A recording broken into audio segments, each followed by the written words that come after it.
Have you ever had a cool idea for a performance that you wanted to show off, so you impulsively submit that performance to a convention that you've never been to, and then get accepted, and now have about a month to get all of the props and choreography and things that you have only loosely planned into motion?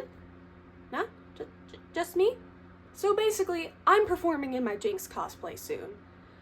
I have mixed feelings about that cosplay, because I made it about 3 years ago now, and even though I really liked how it turned out back then, it just doesn't fit up to my personal standards of cosplay creation now. I've actually debated selling it and using the money to get a pre-made one or make something else. I'm going to be using my current skill set to make this costume look a little more presentable. Most of the things I'm going to be doing off camera because they're just re-sewing, adding a couple of things, but this video is going to focus on some important accessories. Some Jinx-accessories, if you will.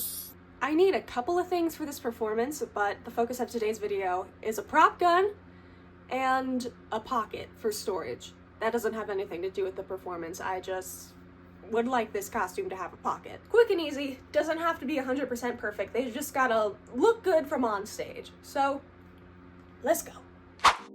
If you look at Jinx's design, you'll see she has this weird flap hanging over her belt, so I decided to turn it into a pocket. I used those cheap cotton squares from Michaels for this. I rolled them out, I marked the center, and then I traced about the shape of what the flap would look like, plus an extra ½ inch for seam and hem allowance. Then I folded the square in half to create the flap and cut it on the fold. And look at that! There's her little flap. To create the pocket, I just laid what I had already cut out over top of another square of fabric and cut half of the shape out. I laid it over top to make sure it lined up as closely as it could, and there, you can see the vision now, there's a little pocket. So I pinned it all together.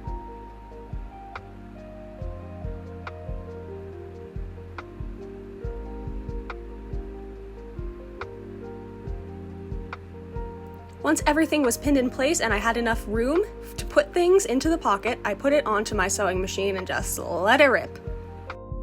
This was a really easy item to sew, and if you're watching this and you've never sewn anything with a machine before or are just a beginner, I highly recommend doing something like this. It's very simple and good for teaching you how to sew on curves.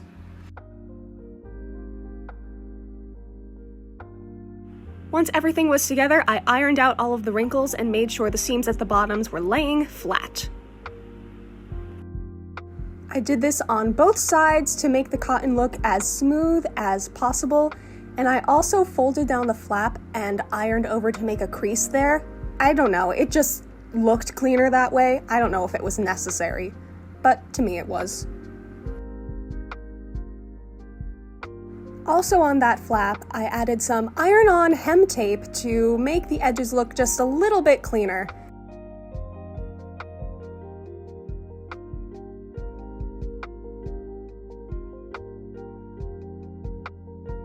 I used a similar method to create the belt loops. I added one strip of hem tape to each side, folded them over, and then pressed them down for a couple of seconds.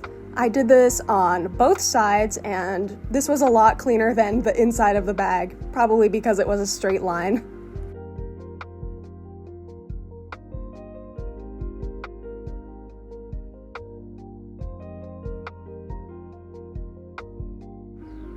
I trimmed off some excess on the top, and look at that strip.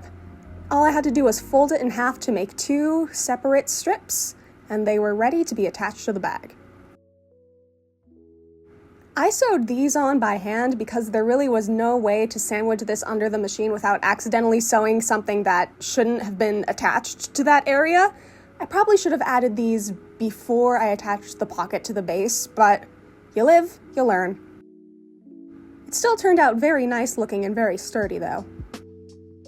And to finish it off, I added a gold trim with a paint marker. Now that the pocket was done, I could move on to the next accessory, which is this dollar store gun! The first thing I had to do to turn this cheap toy plastic gun into Jinx's zapper was to sand it all down so paint and other things would take easier to it. Remember, when you're sanding anything, no matter how you do it, do so in a well-ventilated area and wear proper protection on your face. You don't want to be inhaling this stuff. And wash your hands when you're done. Once that's out of the way, you can start the paint job. I painted onto the gun as well as this toilet paper roll, which would later serve as the barrel. I started with several coats of gray and bronze to create the silver and gold bases that I would need for when the metallic paint came in. This took several days to do because I needed so many layers to hide that bright neon orange. It's a very obnoxious color, and it's really hot right now, so it took a little longer than usual for the acrylics to dry. So it would be do a layer on everything, walk away, come back after I did something else.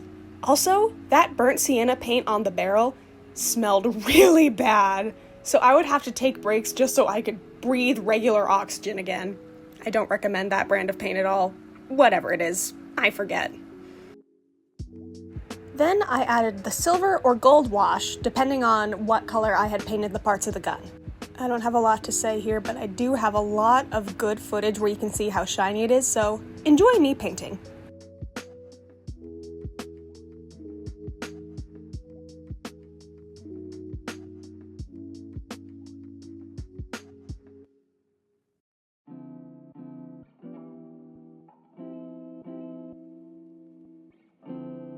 With most of the paint job out of the way, I could now add on the toilet paper roll. I cut a slit into it and shrunk it down so it would fit over better. Then I put a little bit of glue on the shooty part of the gun, I forget the name, and then I held it there firmly. I also added a little bit to the bottom so there were more points of attachment, and it held pretty well.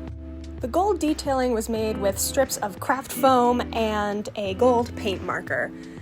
Sometimes I would color them before I glued them on, and sometimes I would color them after. It just depended. I'm not sure why it wasn't consistent, but that's how I did it.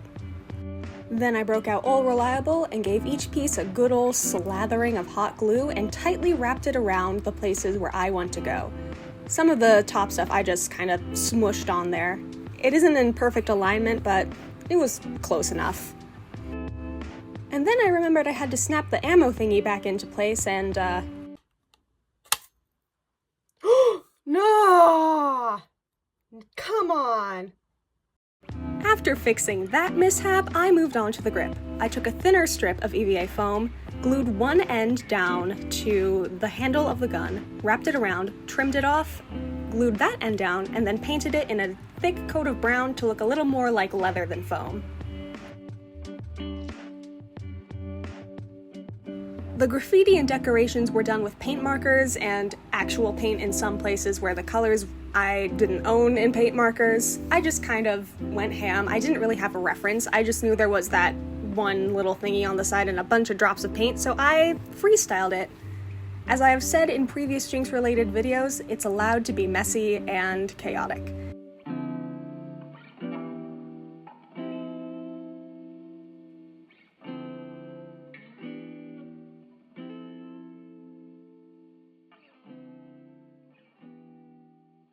And once I had all of that out of the way, it was done. This belt bag was super easy, and it has enough room to put my phone, any trinkets I collect. I will say that the color of pink that I used is a little bit too bright, but my Michaels only has so many options for those fabric squares, so I got the closest, most coordinating one that I could. I really like how it still blends into the costume, even though there are some glaring differences. We love a good bit of utility. As for the prop gun, I am very proud of how that turned out for the literal trash that I was working with. It looks rather clean from a distance. Up close, you can still see bits of orange that are popping through, but I think on stage, it's going to look really, really cool. Thanks for watching this quick little craft video. I hope it inspired you or you enjoyed it, and if it did, hit all the buttons, like, subscribe, comment, and whatnot. Goodbye!